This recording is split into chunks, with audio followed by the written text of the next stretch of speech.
बोलो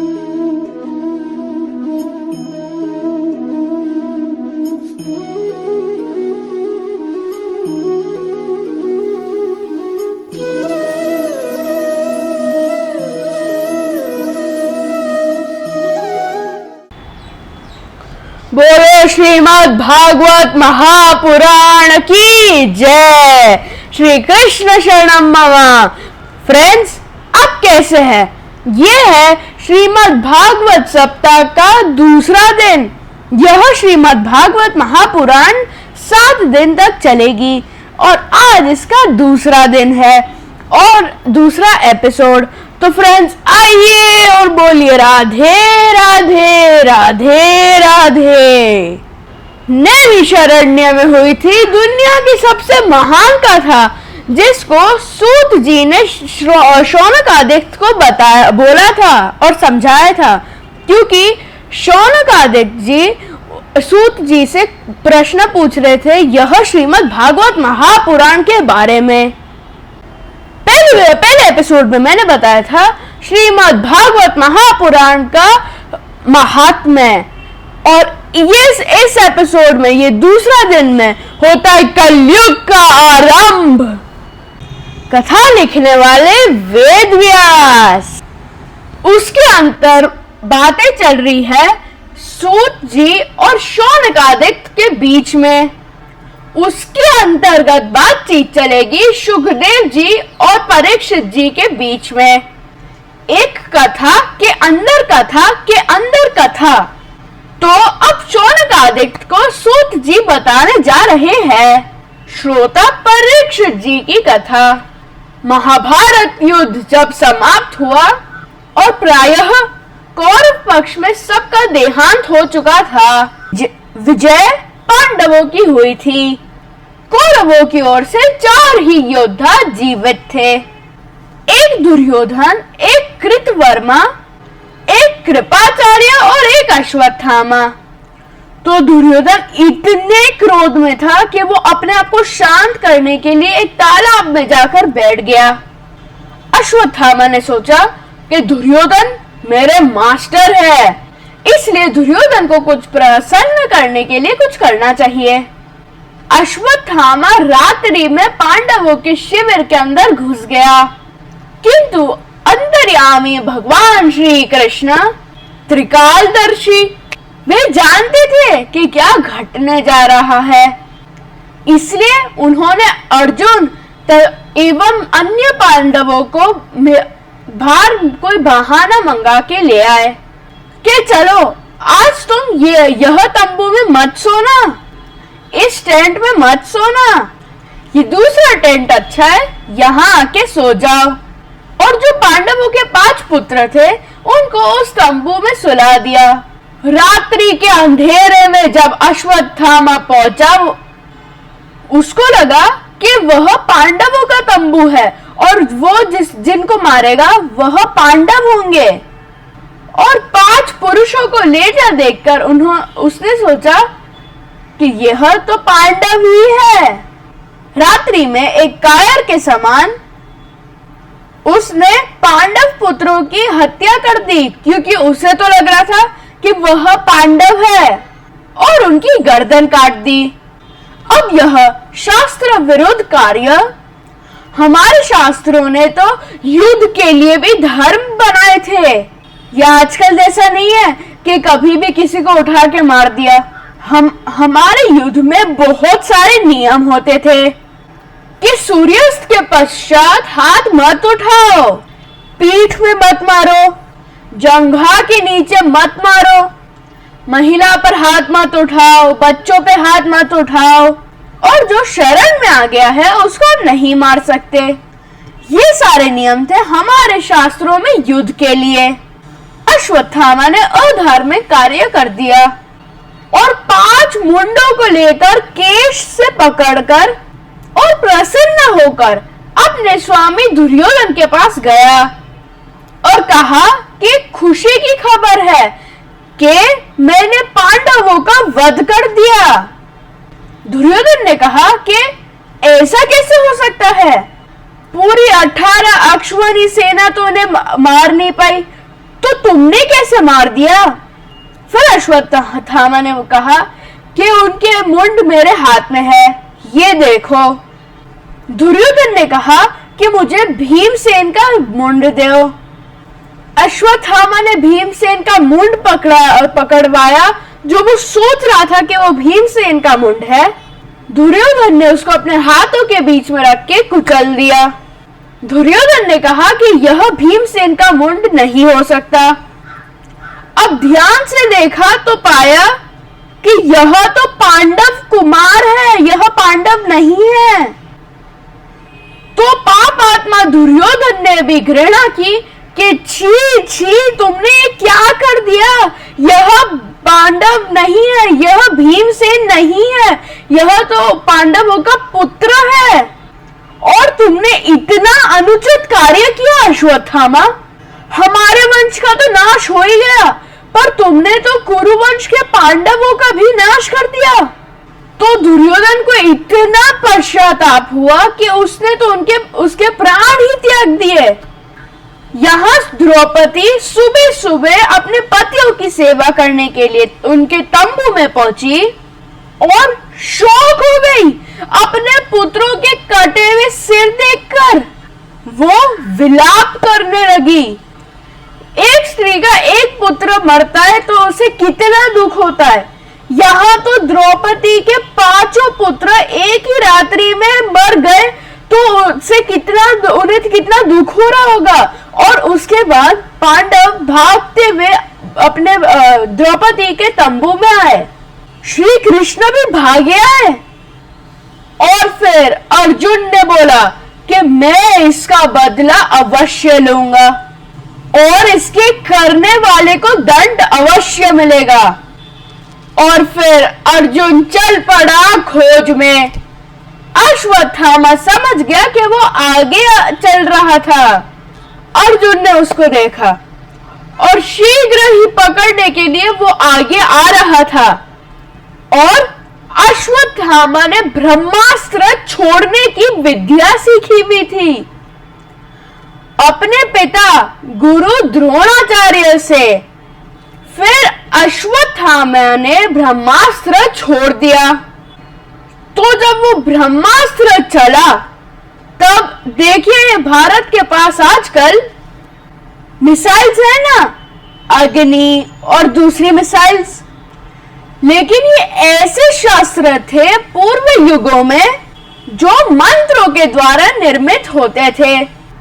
तो जैसे वो छोड़ा, अचानक से आकाश में अंधकार होने लग गया और अर्जुन जैसा गांडीवधारी भी घबराया। तो अर्जुन श्री कृष्ण के शरणागत हो गया कि महाराज मैं क्या करूं? श्री कृष्ण ने कहा कि अर्जुन तू भी यह विद्या जानता है, कांटे को निकालने के लिए कांटे का उपयोग करना पड़ेगा। अर्जुन ने भी ब्रह्मास्त्र छोड़ा। अब यदि ये दोनों ब्रह्मास्त्र टकराते तो ये पूरा संसार ही समाप्त हो जाता, कुछ भी नहीं बचता। अब श्री कृष्ण दोनों के बीच में आए और दोनों को शांत किया। तो अर्जुन ने अश्वत्थामा को पकड़ा और घसीटते हुए ले आया द्रौपदी के पास। द्रौपदी ने पूछा कि ये कौन है? फिर अर्जुन ने बोला कि यह है तुम्हारे पुत्रों का हत्यारा। द्रौपदी ने ध्यान से देखा और बोला कि अरे ये तो गुरु पुत्र अश्वत्थामा है, अरे इसको छोड़ो। द्रौपदी ने दया का आदर्श व्यक्त किया। अर्जुन ने कहा कि छोड़े क्यों? फिर द्रौपदी ने कहा कि मुझे पता है पुत्रों के मरने पे माँ को कितना कष्ट होता है। मुझे जो कष्ट हुआ है, मैं नहीं चाहती कि इसकी माँ को ऐसा कष्ट हो। किंतु ये बात भीमसेन की समझ में नहीं आई। भीमसेन ने कहा कि बिल्कुल दया नहीं दिखानी चाहिए, इसका वध निश्चित हो। पर युधिष्ठिर ने द्रौपदी की बात को कहा कि यह सही है। दो पक्ष हो गए। अर्जुन ने श्री कृष्ण की ओर देखा कि महाराज आप समाधान कीजिए। श्री कृष्ण ने द्वंद्व की बात कह दी। श्री कृष्ण ने कहा कि अर्जुन, ऐसे पापात्मा को दंड मिलना ही चाहिए, किंतु एक ब्राह्मण की हत्या नहीं करनी चाहिए। यह ब्राह्मण, अर्जुन ने कहा कि यह आप कैसी बात कर रहे हो कि इसको दंड मिलना भी चाहिए, यह ब्राह्मण है तो इसका दंड कैंसिल हो जाना चाहिए। मैं कंफ्यूज हो गया हूं, आप प्लीज बताओ। फिर श्री कृष्ण ने कहा कि इसका मतलब है, श्री कृष्ण ने कहा कि ऐसा दंड मिलना चाहिए कि प्रयोजन भी हो जाए परंतु अश्वत्थामा मरे भी नहीं। अर्जुन समझ गया कि अश्वत्थामा के सिर पे एक मुकुटमणि होती है, तो अर्जुन ने उसको निकाल दिया एवं ब्राह्मण की शिखा थी पीछे, उसको भी काट डाला कि हम तुझे अपमानित कर रहे हैं, और ऐसा करके छोड़ दिया। लेकिन दुष्ट पर कभी कभी दया भी अनुचित हो जाती है। जब मोहम्मद घौरी ने भारतवर्ष पर आक्रमण किया, 17 बार पृथ्वीराज चौहान ने उसे परास्त कर दिया और हर बार क्षमा करके छोड़ दिया। लेकिन जब अंतिम बार, जब 18वें बार जब युद्ध हुआ और राजा जयचंद ने धोखा दिया और जब मोहम्मद घौरी जब जीता, तब उसने पृथ्वीराज चौहान पे अत्याचार जो किए, यह मैं नहीं बता सकता। कहां पृथ्वीराज चौहान ने 17 बार मोहम्मद घौरी को परास्त किया, पर मोहम्मद घौरी एक बार वो भी बिट्रे करने के बाद जब जीता, तब उसने कुछ क्षमा कुछ भी नहीं किया, उल्टा टॉर्चर किया। तो अश्वत्थामा ने यह नहीं सोचा कि मुझे क्षमा कर दिया गया है, उसने फिर एक अपराध सोचा। तो अर्जुन का पुत्र अभिमन्यु तो जा चुका था, तो अभिमन्यु की पत्नी उत्तरा के गर्भ में एक बच्चा था, तो ये पांडवों का वंश आगे बढ़ाने का आखिरी बच्चा था। फिर अश्वत्थामा ने फिर से ब्रह्मास्त्र छोड़ा और इस बार उत्तरा के गर्भ में टारगेट करके, और इस बार लग गया वो ब्रह्मास्त्र उत्तरा की गर्भ को, और वह बेचारी उत्तरा श्री कृष्ण की ओर चिल्लाते हुए आई, कृष्ण कृष्ण महायोगेश्वर जगतपति पाहि माम पाहि माम। श्री कृष्ण ने सूक्ष्म रूप धारण किया। श्री कृष्ण उत्तरा के गर्भ में पहुंचे और जो ब्रह्मास्त्र आया था ना, उसको न्यूट्रलाइज कर दिया, और वो जो बच्चा था गर्भ में, उसको वहां पर दर्शन भी दे दिए। यानी एक ऐसी पर्सनालिटी जिसको पैदा होने से पहले ही भगवत दर्शन मिल गए।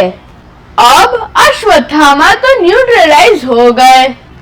यहाँ पर कुछ दिन बीत चुके थे और युधिष्ठिर हस्तिनापुर के सिंहासन पे बैठ गए, विराजमान हो गए थे। श्री कृष्ण कुछ दिन तक हस्तिनापुर में रहे। पश्चात उन्होंने कहा कि अब मुझे द्वारका के ओर प्रस्थान करना होगा। वहां पर यदु वृष्णि मेरी प्रतीक्षा कर रहे हैं। मेरा यहाँ पर प्रयोजन हल हो चुका है। तो श्री कृष्ण जब निकल रहे थे महल से, तब कुंती देवी सामने आकर गिर पड़ी, और श्री कृष्ण के और कुंती देवी ने जो श्री कृष्ण के सामने प्रार्थना करी, यह भागवत का एक मधुर प्रसंग बन जाता है। कुंती ने कहा कि महाराज, आप मेरे प्राणों के भी प्राण हैं, मेरी आत्मा की आत्मा है। यदि आप वहां पर जाएंगे तो बिना आपके मैं अपने प्राणों की रक्षा कैसे करूंगी। तो कुंती की बातों को सुनकर श्री कृष्ण रुक गए, प्रसन्न हुए कुंती बोलने लगी कि महाराज आपकी लीलाओं को कौन समझे। मैं तो देखकर किम कर्तव्य विमूढ़ हो गई थी जब आप ब्रज में बाल लीला कर रहे थे। वक्त्रम निनीय भय भव भाव निनास्य तस्य। जब आपकी माता यशोदा ने आपको रस्सी से बांधा था और लकड़ी लेके डराया था कि कन्हैया तूने माटी खाई है क्या, और आप रोने लग गए थे कि मैया मुझे मत मारो, मैंने माटी नहीं खाई है।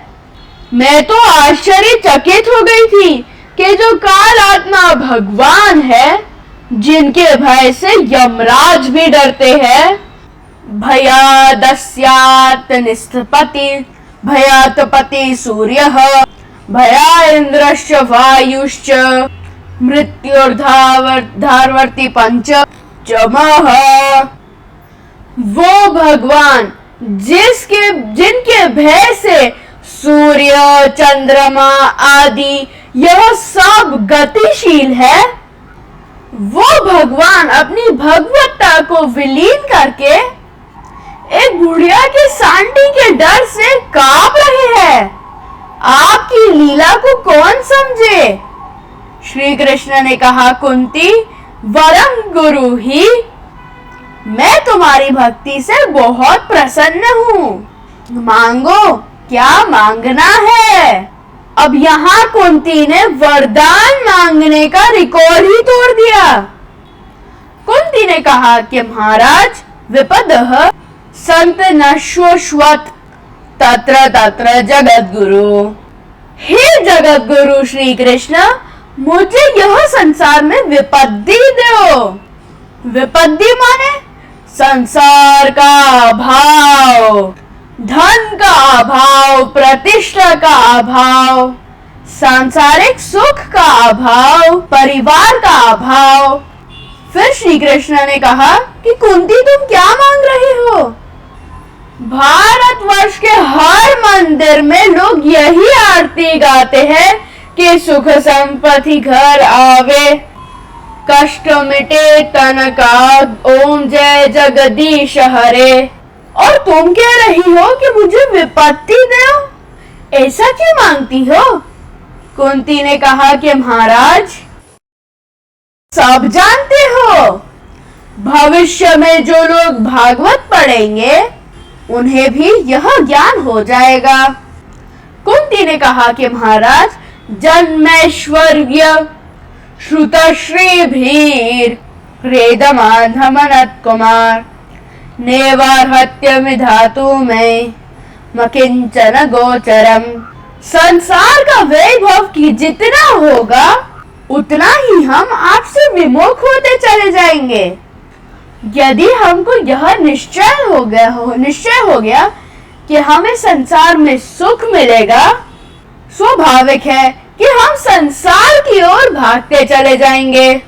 किंतु जो दिन यह विश्वास हो गया कि संसार दुखमय है, वहां परेशानी है, हम स्वतः वहां से यू टर्न लेकर आपके पास आ जाएंगे, आपकी ओर दृष्टि कर लेंगे।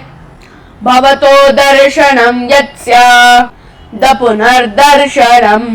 ये विचित्रवाद, इसी को कबीर जी कहते हैं, सुख के माथे सिर परे नाम हियते जाय। कबीर जी के घर सांसारिक सुख आया तो कबीर जी कहते हैं कि इसके सिर पे पत्थर मारो।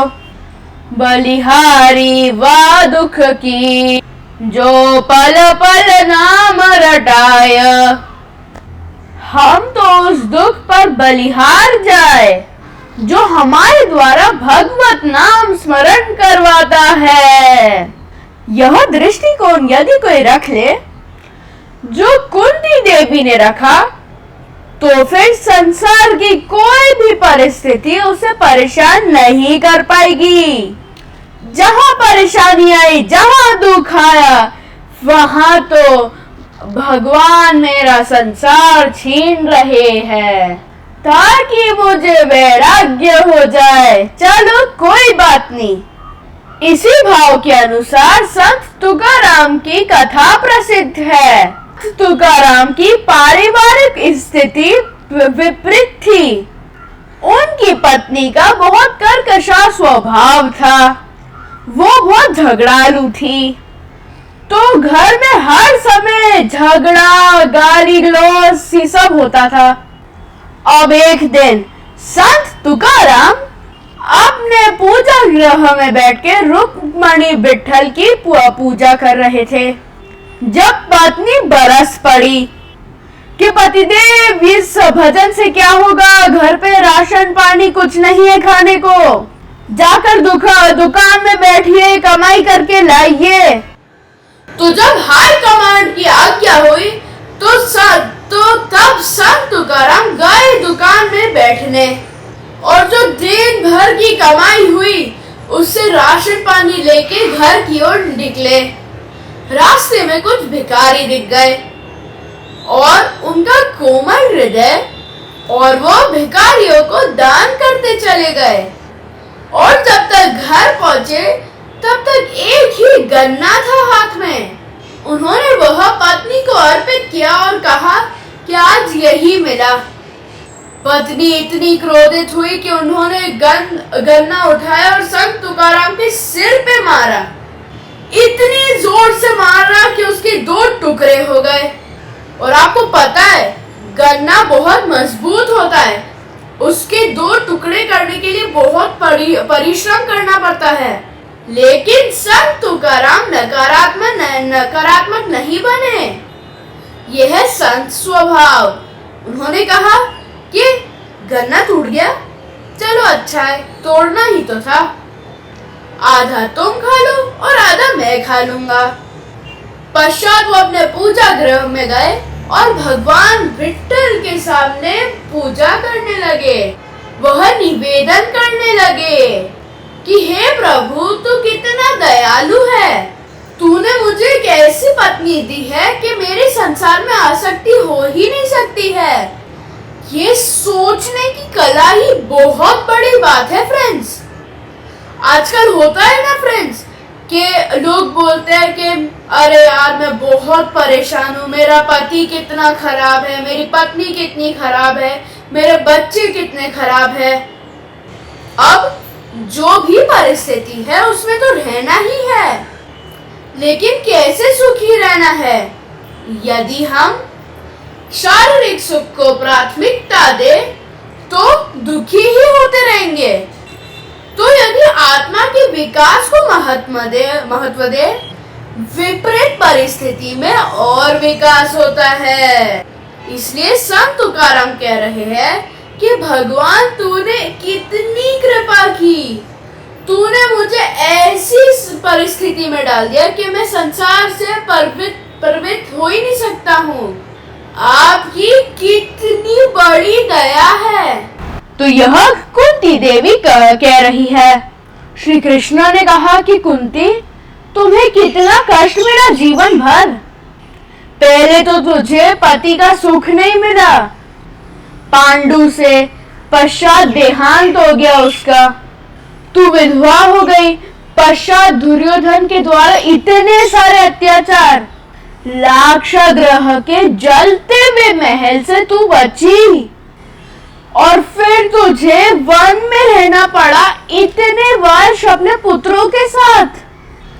अब इतनी विपरीत परिस्थितियों के बाद तू युधिष्ठिर की मां यानी इस राज्य, इस हस्तिनापुर की महारानी बन गई।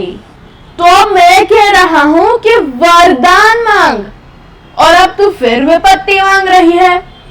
कुंती ने कहा कि महाराज, आपकी बात तो सही है कि मेरे जीवन में बहुत सारी विपत्ति तो रही है, किंतु जब भी मुझे यह परिस्थिति आई, मुझे ऐसा अनुभव हुआ कि आप मेरे बहुत निकट हैं।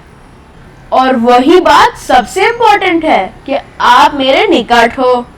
मुझे आध्यात्मिक संपत्ति चाहिए, भले ही उसके लिए मेरी सब भौतिक संपत्ति चली जाए। महाराज, वो तो मरने पर वैसे ही छीनी जाएगी। महाराज आप ही बताओ, कैसा कौन सा अरबपति है जो अपने साथ अपनी संपत्ति भी ले जाता है? यदि कोई भी मरता है तो कोई ऐसे नहीं पूछता कि नगर सेठ अपने साथ कितने पैसे ले गया, क्योंकि भौतिक चीजें हमारे साथ नहीं आती, आध्यात्मिक ही रहती है। और यह प्रश्न करते हैं कि सेठ जी कितने पैसे छोड़ के गए। तो उत्तर यही है कि सब कुछ छोड़ के गए। वो गाड़ी, पैसा, बंगला ये सब लेके थोड़ी गए।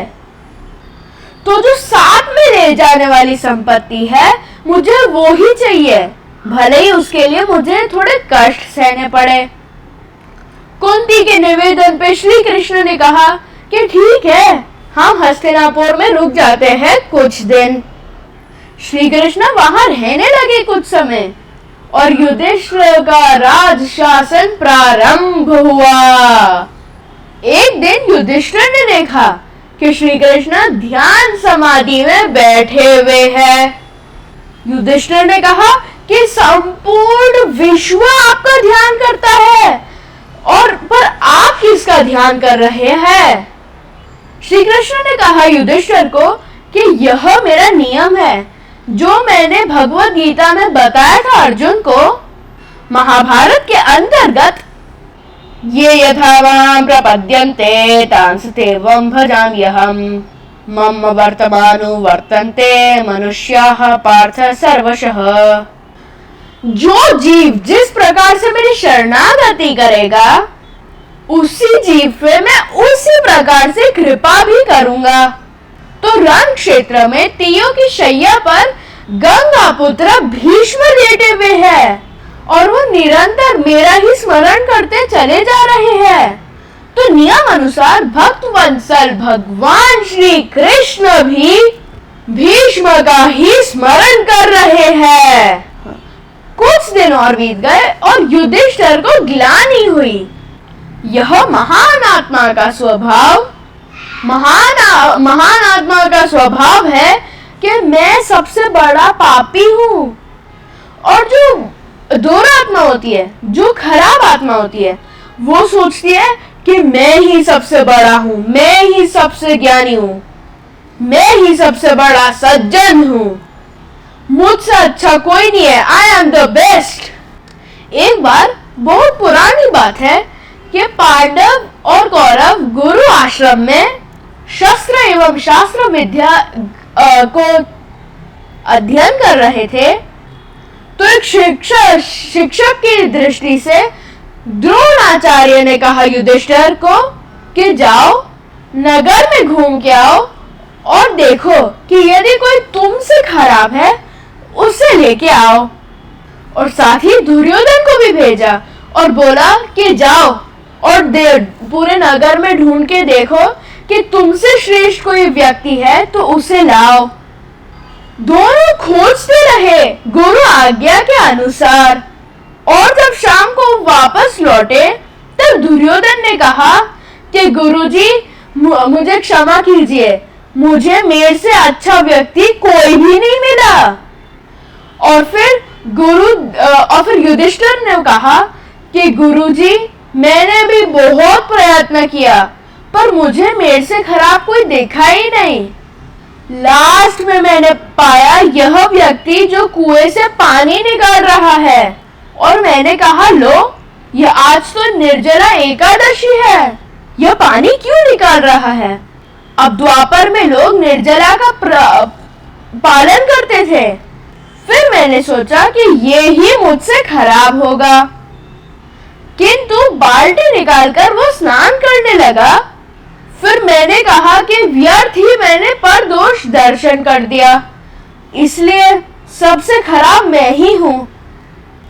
तो वो युधिष्ठिर ऐसे महात्मा, उनको ग्लानि होने लगी कि मेरे राज्य के लोभ के कारण यह महाभारत हुई।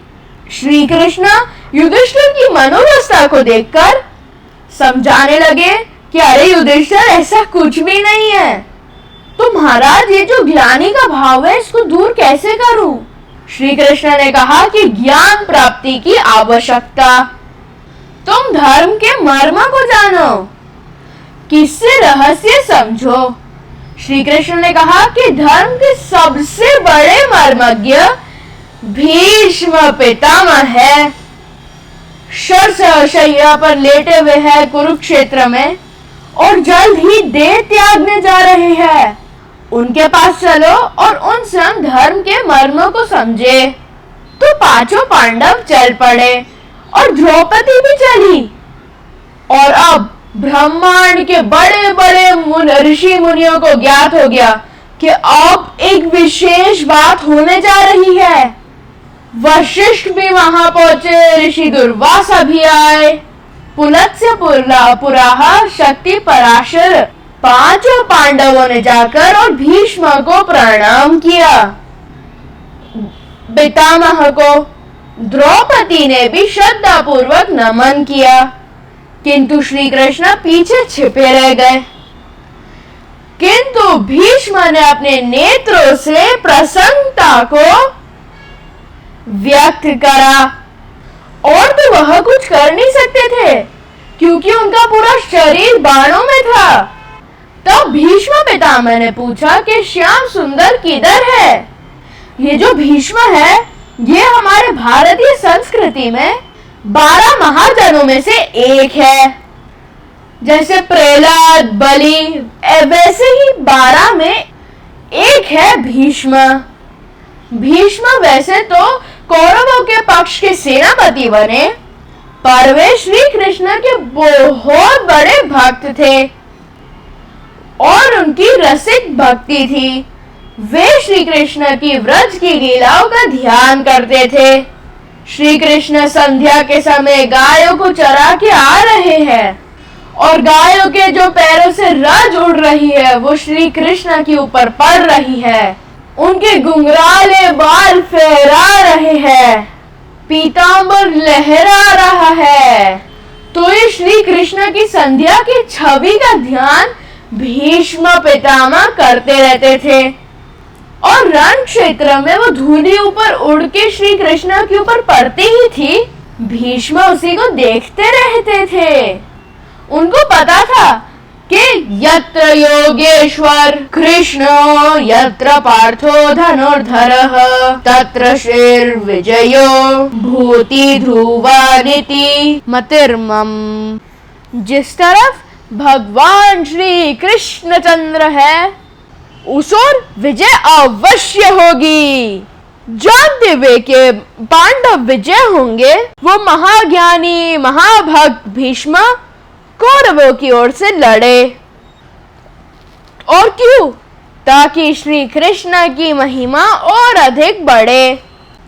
लोग कहे कि देखो यार, भीष्म थे उस ओर, फिर भी कौरव पांडवों को परास्त नहीं कर पाए। तो वो भीष्म अब यहाँ लड़ाई के मैदान में अब लेटे हुए हैं। वो बहुत समय लेटे रहे। उन्हें स्वेच्छा मृत्यु का वरदान था। उन्होंने पूछा कि मेरे श्याम सुंदर किधर है। श्री कृष्ण बोल पड़े कि मैं इधर हूँ। महाराज मुझे दर्शन क्यों नहीं देते, आप छिपे हुए क्यों है। श्री कृष्ण ने कहा कि छिपना तो मेरा स्वभाव ही है। मैं जीवों के हृदय में भी छिपा हुआ हूँ और वे मुझे बाहर इधर उधर खोज रहे हैं। तेरा साई तुझ में है जो पहुपन वास, कस्तूरी का हिरण फिर ढूंढत घास। फिर वे श्री कृष्ण भीष्म के सामने आ गए। अब अपने इष्ट देव को देखकर भीष्म कृतार्थ हुए, किंतु विवशता है कि इनको नमन कैसे करे। इस परिस्थिति में और कोई चारा नहीं था। भीष्म ने अपने नेत्रों से अश्रु बहाए और आंसू बहाकर श्याम सुंदर को अपना प्रणाम किया। पश्चात श्री कृष्ण को भीष्म ने कहा, मुझे प्यास बहुत लग रही है। इतने समय से बाणों की शैया पे लेटे हुए थे, पानी की व्यवस्था हो सकती है। श्री कृष्ण ने अर्जुन को इशारा किया। अर्जुन ने एक बाण जमीन पे मारा और गंगा जल नीचे से उड़ा और भीष्म के मुंह पे गिरा। भीष्म ने कहा कि मेरी गर्दन दुख रही है, पूरा शरीर बाणों में था, मेरे सिर पर कोई बाण था नहीं, एक तकिए की व्यवस्था हो सकती है क्या? श्री कृष्ण ने अर्जुन को कहा कि तकिए क्षत्रिय के लिए जो उचित तकिया है उसकी व्यवस्था करो। अर्जुन तात्पर्य समझ गया। उसने भीष्म पितामह के सिर के नीचे 3 बाण डाले पृथ्वी में ताकि सिर को सहारा मिल जाए। अब युधिष्ठिर ने पितामह के सामने अपनी शंका रखी और उसका समाधान भीष्म ने डिटेल में करा। ये लंबा चौड़ा वर्णन महाभारत में आया है, भागवत में नहीं, महाभारत में डिटेल में वर्णन है। उन्होंने बताया ब्राह्मण का धर्म, क्षत्रिय का धर्म, वैश्य, शूद्र, ब्रह्मचारी, गृहस्थी, वानप्रस्थी, सन्यासी, सभी के धर्म बताए। तो ये जब भीष्म का लेक्चर चल रहा था तो द्रौपदी हंसने लग गई। द्रौपदी को हंसते हुए देखकर भीष्म थोड़े से रुष्ट हुए। उन्होंने पूछा युधिष्ठिर से, ये तुम्हारी पत्नी हंस क्यों रही है? युधिष्ठिर ने कहा कि मुझे नहीं पता, पहले तो इस प्रकार से कभी हंसी नहीं। तो द्रौपदी बोल पड़ी कि मैं इसलिए हंस रही हूं कि आप इतना बड़ा धर्म का लेक्चर दे रहे हैं, किंतु जब दुशासन मुझे केश से खींचते हुए मुझे धर्म सभा में लेके आया, आप भी वहां पर उपस्थित थे। उस समय आपका धर्म कहाँ गया था?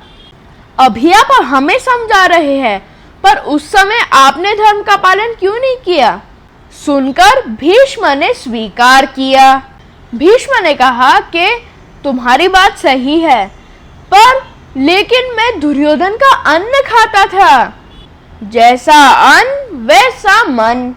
तो दुर्योधन का अन्न खाने के कारण मेरी बुद्धि प्रदूषित हो गई थी। अब अर्जुन के बाणों के कारण सब रक्त शरीर से निकल चुका है, इसलिए मैं स्पष्ट देख पा रहा हूँ।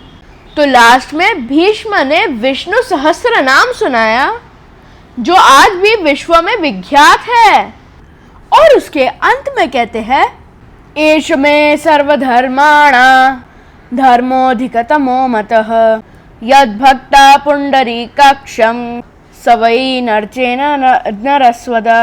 देखो, इतने सारे धर्म तो है, किंतु सबसे बड़ा धर्म आज आप सुनो।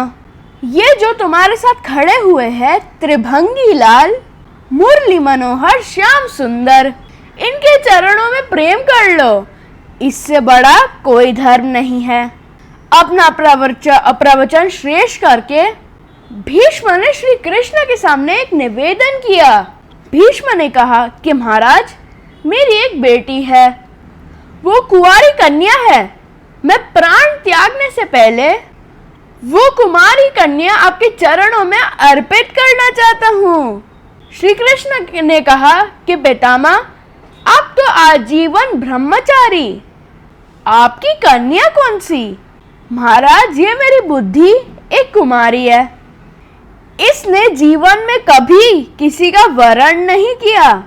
अब मरते समय इतना कष्ट होगा। मान लो 2000 बिच्छू एक साथ शरीर को डस रहे हो, उस समय मुझे मेरी बुद्धि पर विश्वास नहीं है। हो सकता है कि वो फिसल जाए, इसलिए वो क्षण आने से पहले ही मैं उसे निश्चयात्मक बनाना चाहता हूँ। तो श्री कृष्ण मुस्कुराते हुए स्वीकृति दिए। भीष्म ने अपनी बुद्धि, वो कुमारी कन्या, उसको श्री कृष्ण के चरणों में अर्पित कर दी एवं सब पांडवों और भगवान के सामने स्वेच्छा मृत्यु का वरदान उपयोग करते हुए वो महाजन, वो महात्मा संसार से प्रस्थान कर दिए। तो पांडव वापस आए। फिर कुछ समय के पश्चात श्री कृष्ण ने द्वारका के लिए प्रस्थान किया। युधिष्ठिर ने अर्जुन को भेजा श्री कृष्ण को एस्कॉर्ट कराने के लिए। तो आगे की कथा का हम विचार करेंगे, पर पहले हम थोड़ा सा कीर्तन कर लेते हैं।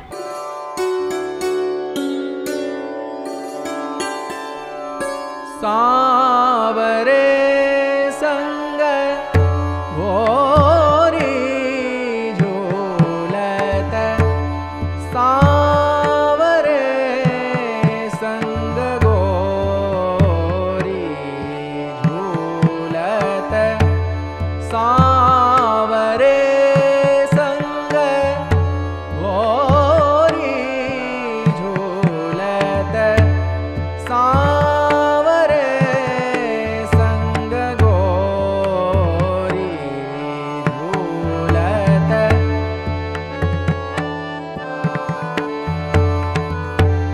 अब यहाँ पर परीक्षित महाराज का जन्म हुआ। वे जब पैदा हुए वे देखने लगे इधर उधर। किसी ने पूछा कि ये आप देख क्या रहे हैं? तो नारद जी पहुंचे। उन्होंने समझाया कि इनको गर्भ में ही भगवान के दर्शन हो गए थे। अब वे ये देख रहे थे कि जिनके मैंने दर्शन किए वे यहाँ है या नहीं है। वे देख रहे थे कि यहाँ पर है वहाँ है या कहाँ है या नहीं है। तो क्योंकि वो परीक्षण कर रहे थे इसलिए उनका नाम पड़ा राजा परीक्षित। तो अब विदुर जी इस भागवत कथा में प्रवेश करते हैं। विदुर जी दासी पुत्र जब श्री कृष्ण आए थे हस्तिनापुर, उस समय वह विदुर जी के घर गए थे। जब विदुर जी ने सुना कि महाभारत युद्ध तो निश्चित हो चुका है, तो विदुर जी ने कहा कि हम किसी भी पक्ष में नहीं रहेंगे, और वहां से वो निकल गए तीर्थाटन के लिए। इधर गए उधर गए, खूब घूमे। तो जब घूमते घूमते वे प्रभास क्षेत्र में पहुंचे, उनको पता चला कि महाभारत समाप्त हो चुका। तो वे वापस आए हस्तिनापुर। अब युधिष्ठिर जी महाराज जो अब राजा थे और युधिष्ठिर की उदारता को देखे, धृतराष्ट्र को अपने महल में आदर पूर्वक रखे थे। जिस धृतराष्ट्र ने इतना परेशान किया अपने पुत्रों के द्वारा, उसी धृतराष्ट्र की देखभाल करते थे और अपने पिता की समान उनका सम्मान करते थे। जब विदुर वहां पहुंचे तब उन्होंने धृतराष्ट्र अपने बड़े भाई को देखकर डांट लगाई। भाई साहब, आपको थोड़ी भी लज्जा नहीं आती? आपके 100 पुत्र मारे गए, फिर भी आपको अभी भी संसार से वैराग्य नहीं हुआ? जिस युधिष्ठिर को आपने इतनी यातनाएं दी, आज आप उसी युधिष्ठिर के अन्न से आपका शरीर चला रहे हैं। मानो कि कोई कुत्ते को टुकड़े दे रोटी के और वो कुत्ता वो रोटी खा के दुम हिलाए। आपकी अवस्था ऐसी ही है। ऐसी भी शरीर में क्या आ सकती? क्या आपको यहीं पे रहना चाहिए? जो विदुर ने फटकारा अपने भाई को, फिर धृतराष्ट्र को अचानक से होश आ गया। उसी रात्रि धृतराष्ट्र निकले महल से और धृतराष्ट्र के साथ उनकी पत्नी गांधारी भी निकली एवं छोटे भाई विदुर भी निकले। रात्रि के अंधेरे में तीनों चले गए हस्तिनापुर से दूर। और सुबह धृतराष्ट्र के पास ऐसा बल था, वे बैठे समाधि में। और यहाँ पे अगले दिन सुबह तो युधिष्ठिर जब पहुंचे धृतराष्ट्र के रूम में, तब उन्होंने देखा कि हमारे चाचा तो यहाँ पर है ही नहीं। युधिष्ठिर सोचने लग गए कि क्या मेरी सेवा में कोई कमी रह गई। तो नारद जी को पुनः आना पड़ा और युधिष्ठिर को समझाया कि घबराओ मत। वे साधना के मार्ग पर चल पड़े और कुछ ही दिनों में सिद्ध होने जा रहे हैं। अब धृतराष्ट्र वहां पर जंगल में योग समाधि में बैठे और इमेजिन फ्रेंड्स, उन्होंने अपने शरीर के अंदर ही अग्नि प्रकट कर ली और उसके बाद उन्होंने प्राण त्याग दिया और फिर वो दिव्य परम लक्ष्य की ओर प्रस्थान किए।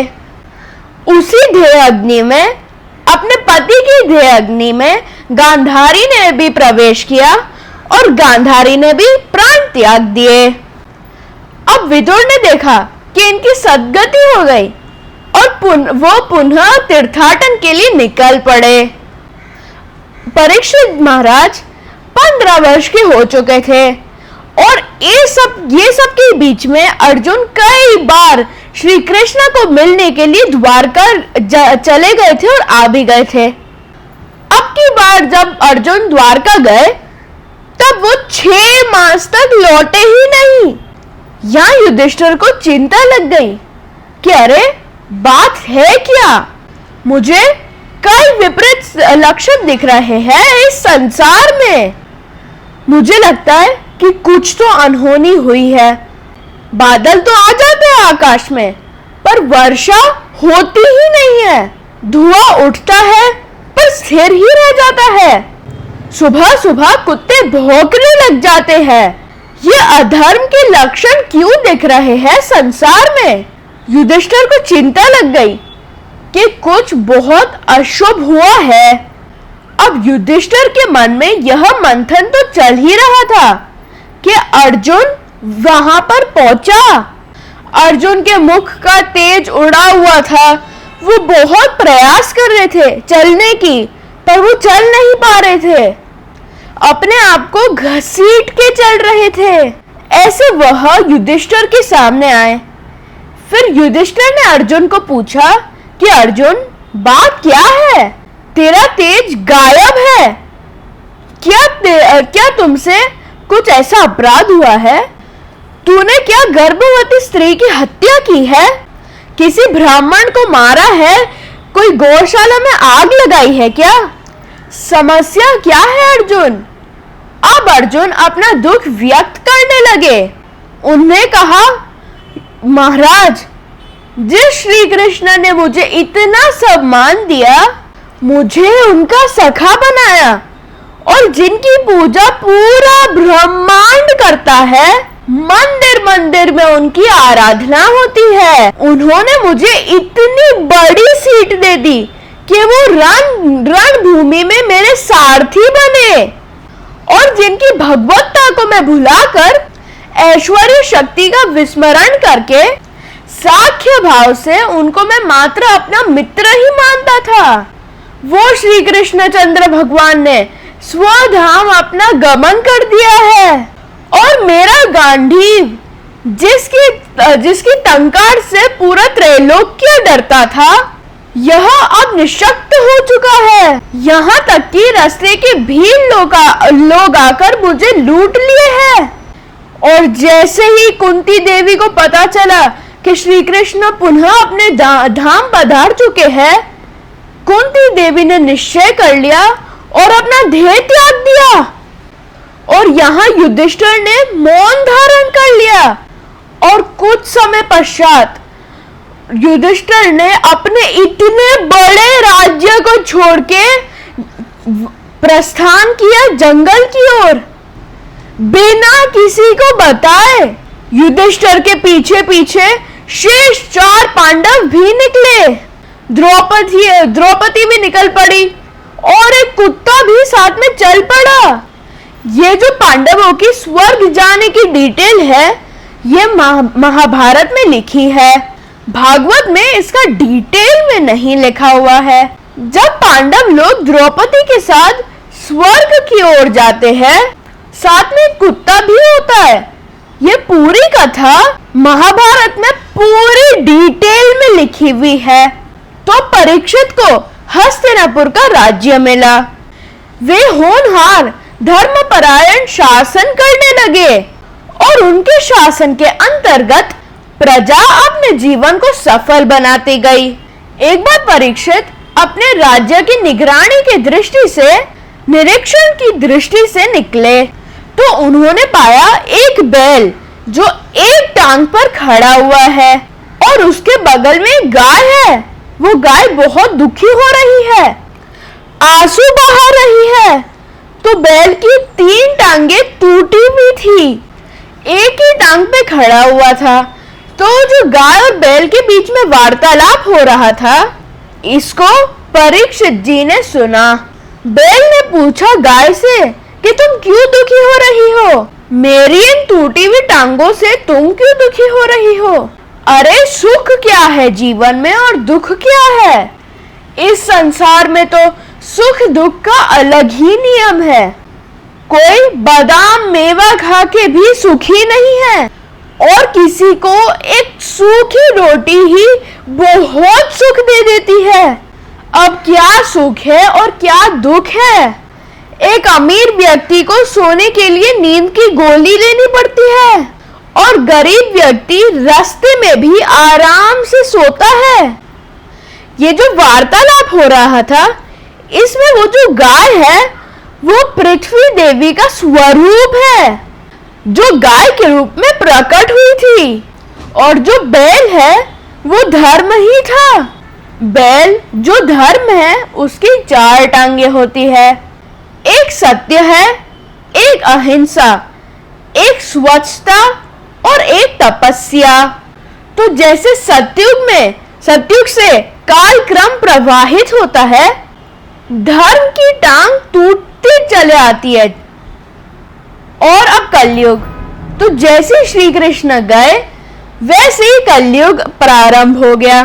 तो अब कलयुग के प्रारंभ में बैल की एक टांग सही सलामत थी।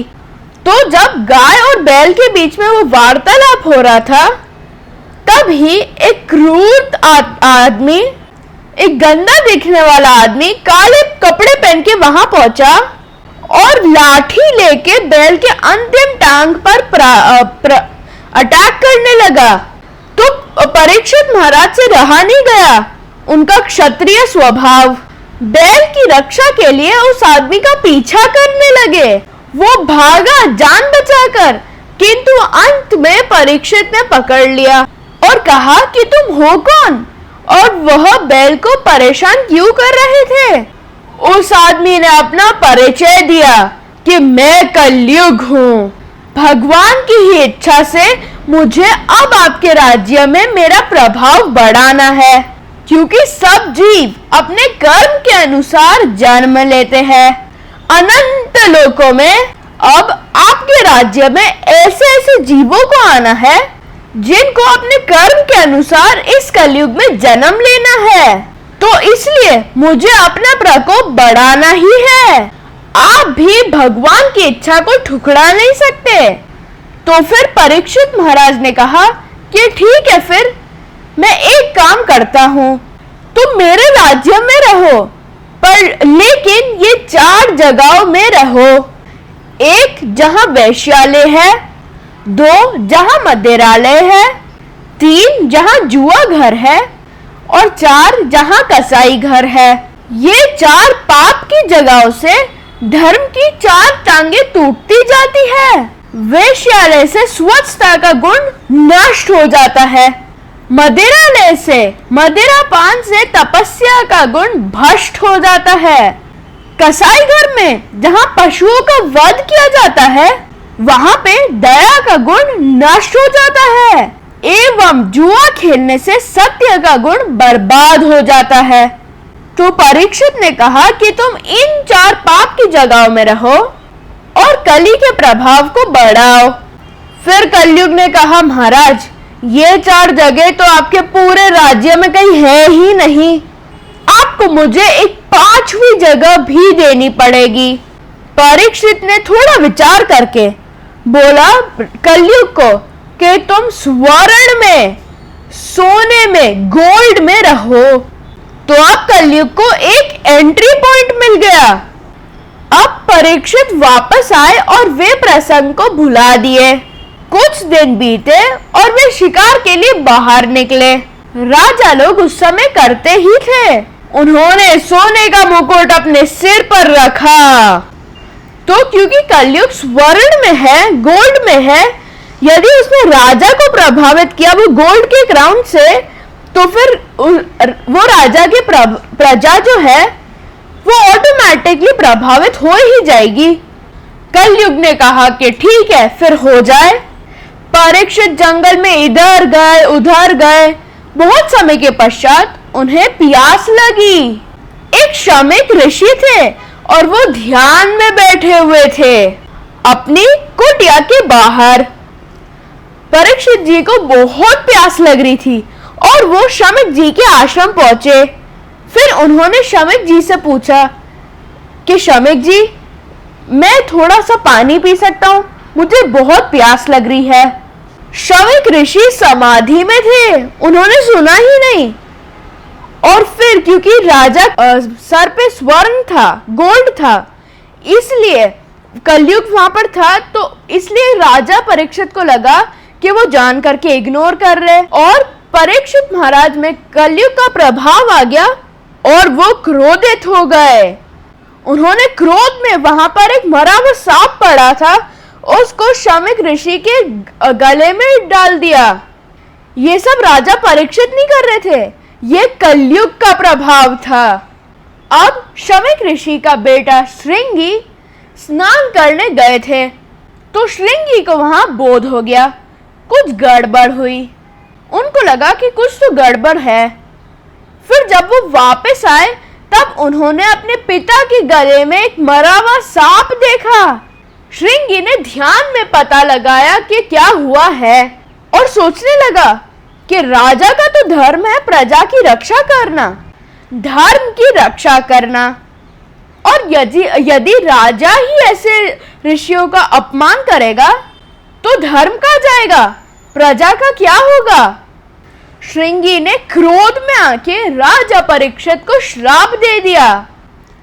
आज से 7 दिनों के पश्चात सबसे जहरीला नाग तक्षक राजा परीक्षित को डस लेगा और मार देगा, जिस कारण से इसकी मृत्यु होगी। अब श्रमिक ऋषि अपने समाधि से निकले।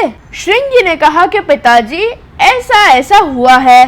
श्रमिक ऋषि ने कहा कि बेटा, तुमने एक बहुत बड़ी गलती कर ली। राजा हमारी रक्षा करता है और तूने उस पर श्राप डाल दिया। उसको पता ही नहीं कि वो श्रापित है। कम से कम जाकर बताओ तो सही। श्रृंगी राजा परीक्षित के पास गया और कहा कि आपने जो किया क्रोध में, उसका प्रत्युत्तर मैंने भी किया। मैंने आपको श्राप दिया कि आज से 7 दिनों के पश्चात नागराज तक्षक आपको डस लेगा।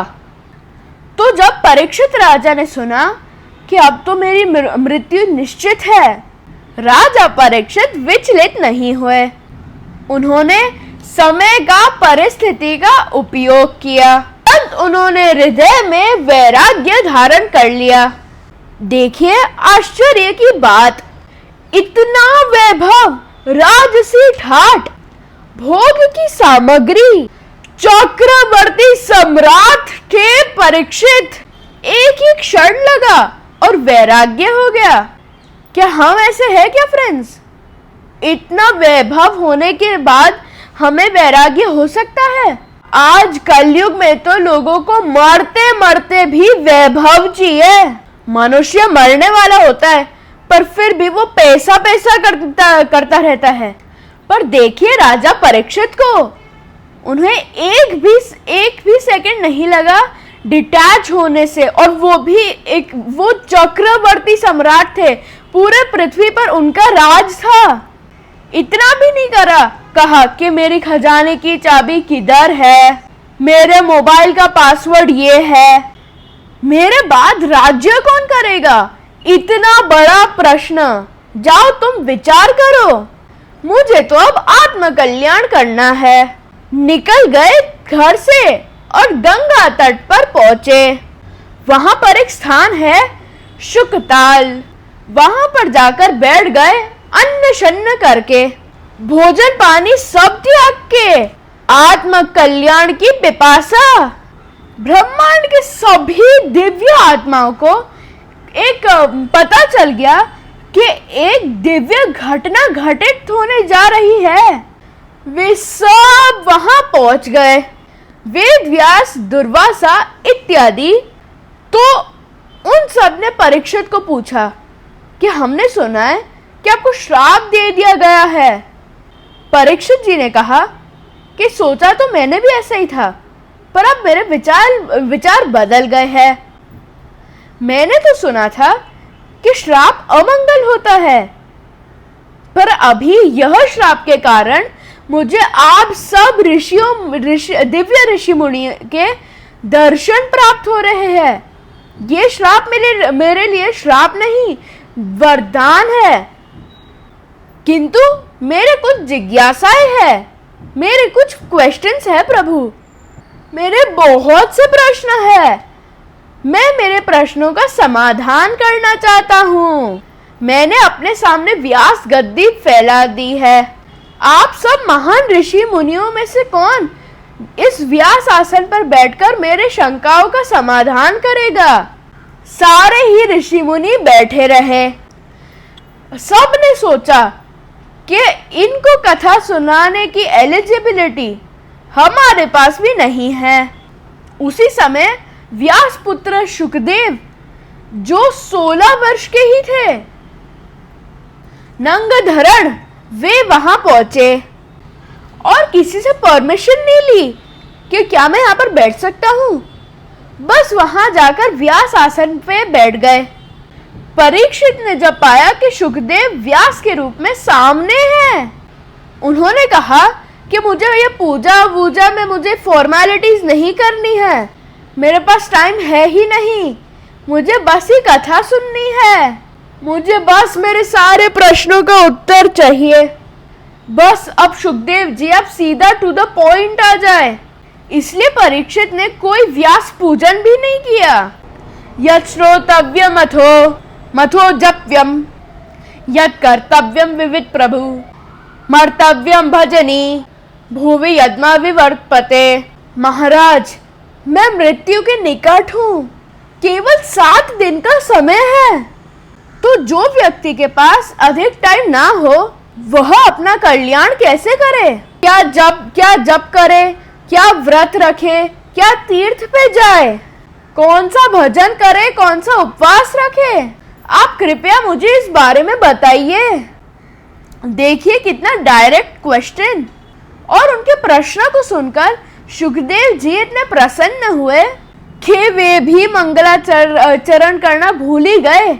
इसलिए शुकदेव जी भी बीच में मंगलाचरण करते हैं और सूत जी तो भागवत के लास्ट में अपना मंगलाचरण करते हैं और भागवत का उपसंहार करते हैं।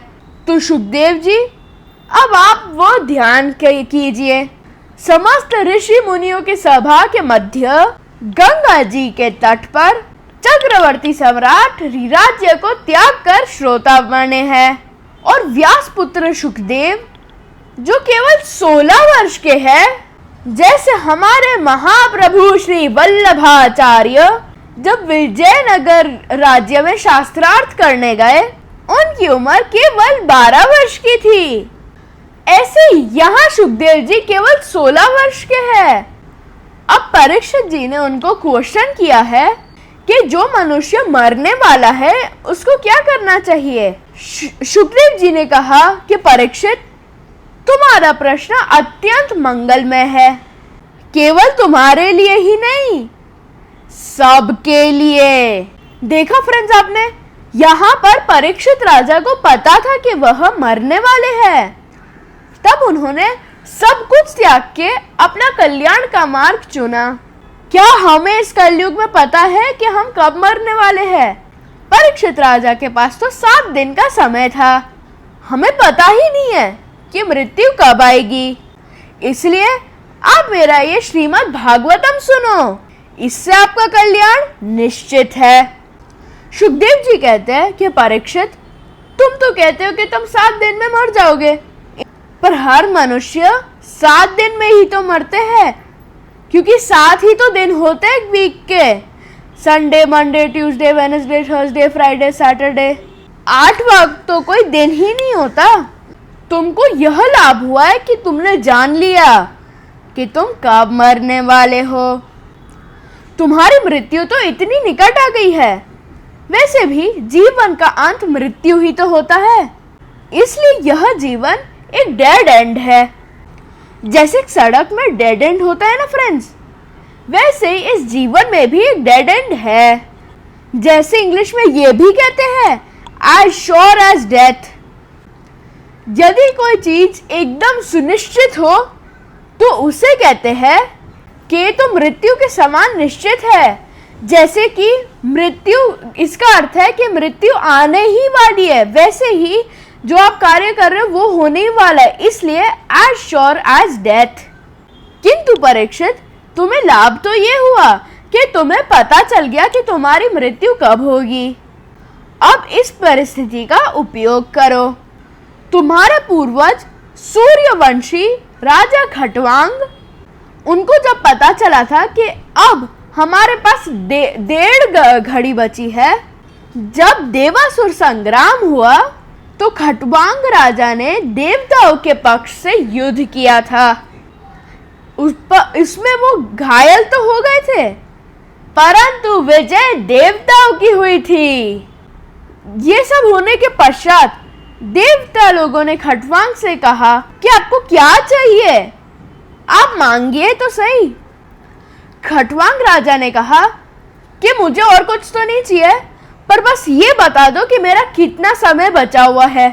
देवताओं ने बताया कि 1.5 घड़ी। 1.5 घड़ी मतलब लगभग 24 मिनट। 24 मिनट है। तब उन्होंने अपने सारे मन को एकत्रित करके श्री कृष्ण में अर्पित कर दिया। परीक्षित, तुम्हारे पास तो 7 दिन का समय है, तो सर्वप्रथम तुम निर्भय हो जाओ। विभिन्न प्रकार के भय होते हैं। इन सब में से जो सबसे बड़ा भय होता है ना फ्रेंड्स, वो होता है मृत्यु का। तो तुम निर्भय हो जाओ। और कैसे निर्भय होंगे तुम? भय क्या होता है? भय होता है आसक्ति। हमें लगता है कि यह हमसे छूट जाएगा, वही भय है। तो आसक्ति ही भय है। यदि हम इस संसार से वैराग्य ले ले तो हम निर्भय हो जाते हैं। यदि हम प्रभु में अपना मन केंद्रित कर ले तो हमें कोई भय नहीं होगा, क्योंकि हमें पता है कि हमें मृत्यु के बाद तो उन्हीं के पास जाना है। जिस दिन विरक्त हो गए तो ठीक है, जाहि विधि राखे राम, ताहि विधि रहिए। व्यक्ति सब भय से मुक्त हो जाता है। तो तुम आसक्ति को त्याग कर, यदि थोड़ा सा भी तुम्हारे हृदय में आसक्ति बची है, तुम बिल्कुल निर्भय हो जाओ। अब सुनो कल्याण का साधन। तस्मात् भारत सर्वात्मा भगवान ईश्वरो हरि, श्रोतव्य कीर्तितः स्मर्तव्येता भयम। परीक्षित, कीर्तन करो, भगवान का यशोगान करो, श्रवण करो भगवान का अपने कर्णों से। यही तो मैं कहता हूँ ना फ्रेंड्स, मेरा भागवतम सुनो, मेरा भागवतम देखो और मन से ईश्वर को स्मरण करो। यानी नवदा भक्ति तो हम सब लोग सुनते हैं ना, कीर्तन श्रवण स्मरण। यही भागवत में शुकदेव जी कह रहे हैं राजा परीक्षित को सबसे पावरफुल साधना। और साथ ही साथ शुकदेव जी ने परीक्षित जी को ध्यान भी सिखाया। शुकदेव जी ने परीक्षित जी को कहा कि मृत्यु क्या है राजन? सांस अंदर लेना जीवन है और सांस छोड़ना मृत्यु है। इतनी सरल है मृत्यु। उन्होंने जो 2 प्रकार का ध्यान सिखाया परीक्षित राजा को, एक ध्यान है जिसमें भगवान के विराट रूप का दर्शन करना। वो भगवान तो सर्वत्र इस संसार में है, सबके भीतर भी है। जब विराट रूप का ध्यान करोगे तब तुम्हारा राग द्वेष समाप्त हो जाएगा। राग द्वेष को समाप्त करने का क्या उपाय है कि सर्वत्र भगवान को स्मरण करो। इस संसार को भगवान का ही एक विराट रूप मानो। ये भागवत के 11वें स्कंद में पुनः आता है।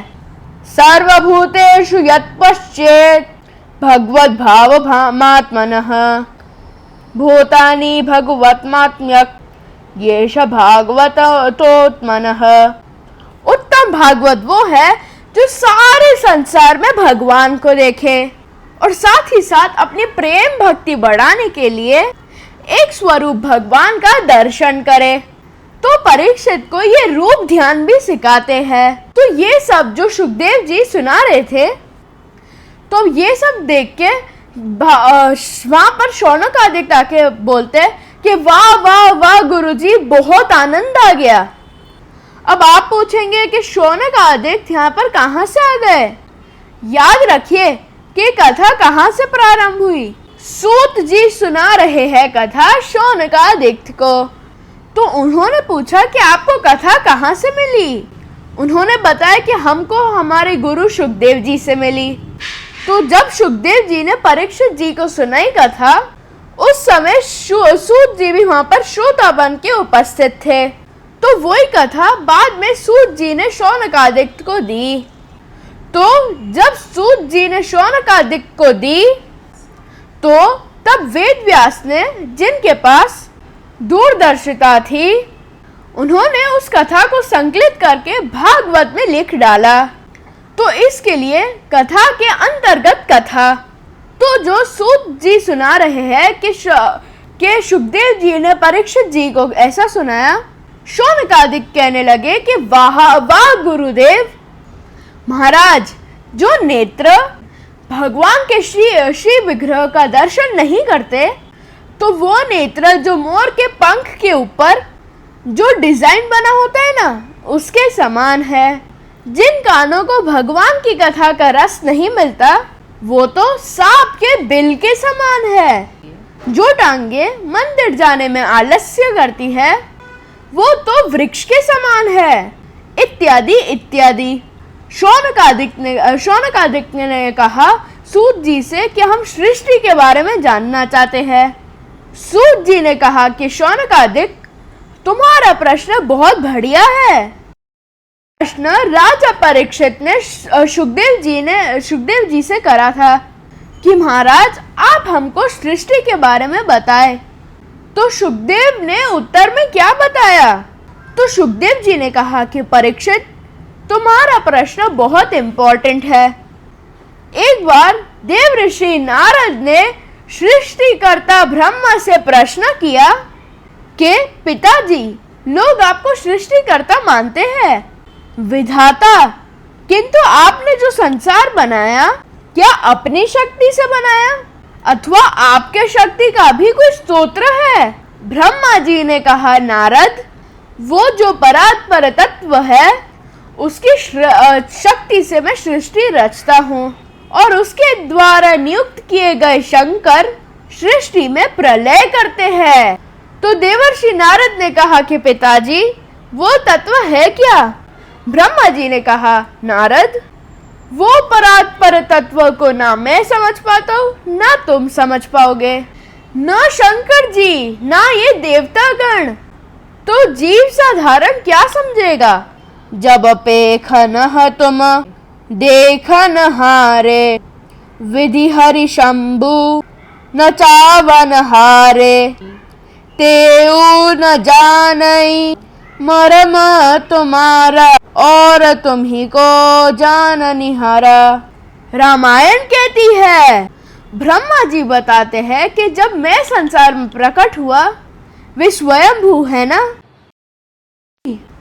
तो जब ब्रह्मा जी प्रकट हुए तो उन्होंने देखा कि सर्वत्र बस शक्ति है, सूक्ष्म रूप में। ब्रह्मा जी को समझ नहीं आया कि मैं कौन हूँ, मैं किस लिए प्रकट हुआ हूँ।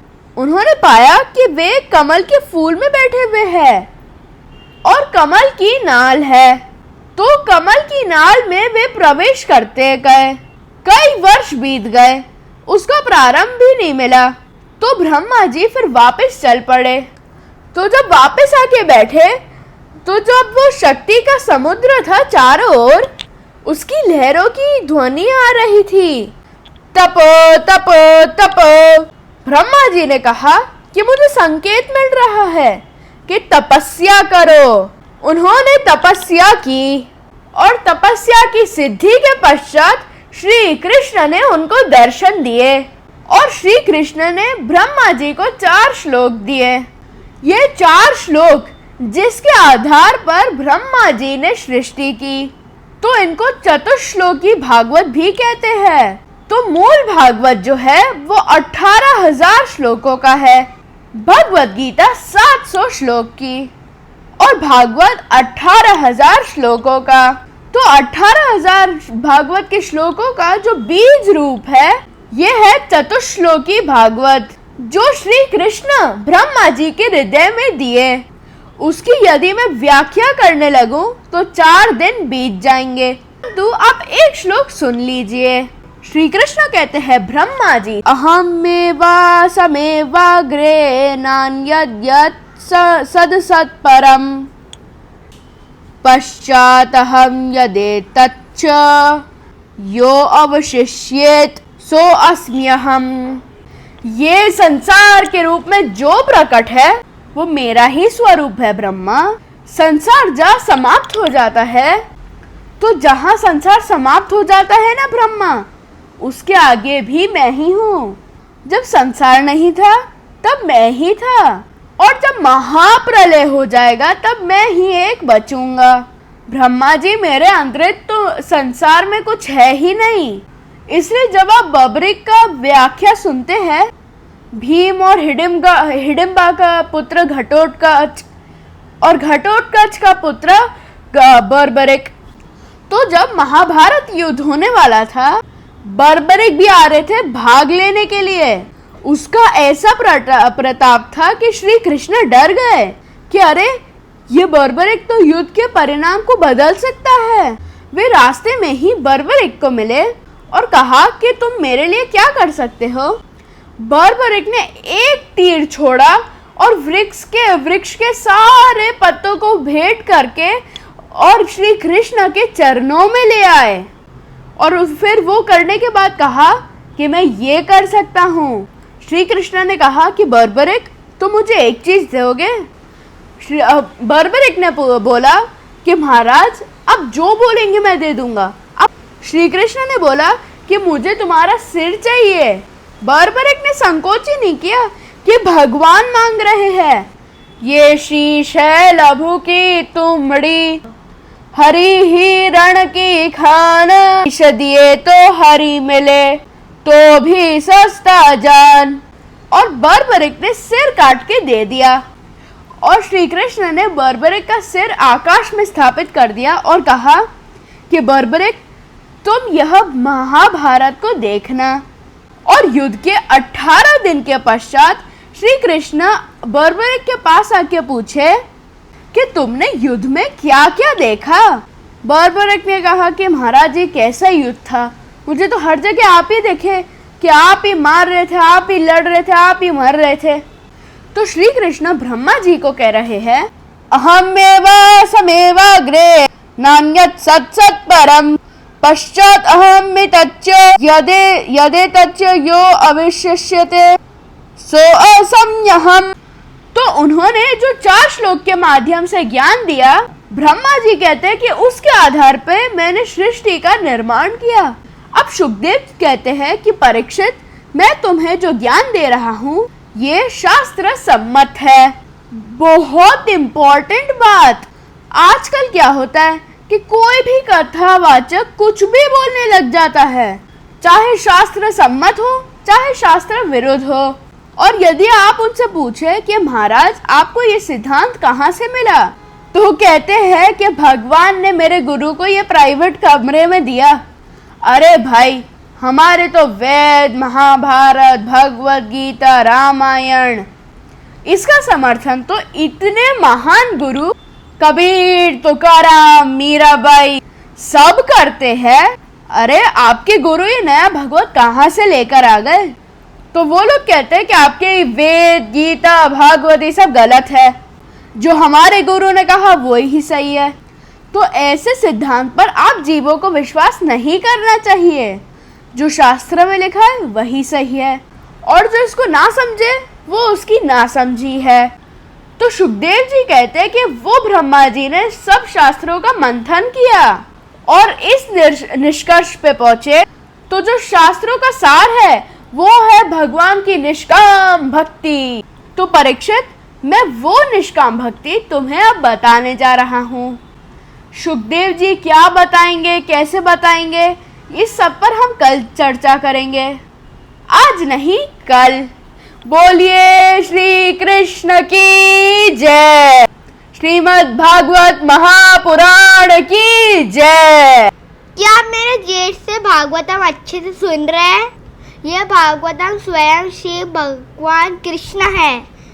यह भगवत कथा का रस का पान करो और मंगलमय हो जाओ। प्रतिदिन मेरे ज्येष्ठ का भागवतम सुनो और सब्सक्राइब करो और बोलो राधे राधे। और उनकी क्यूट सी शक्ल देखना और कृष्ण बेटा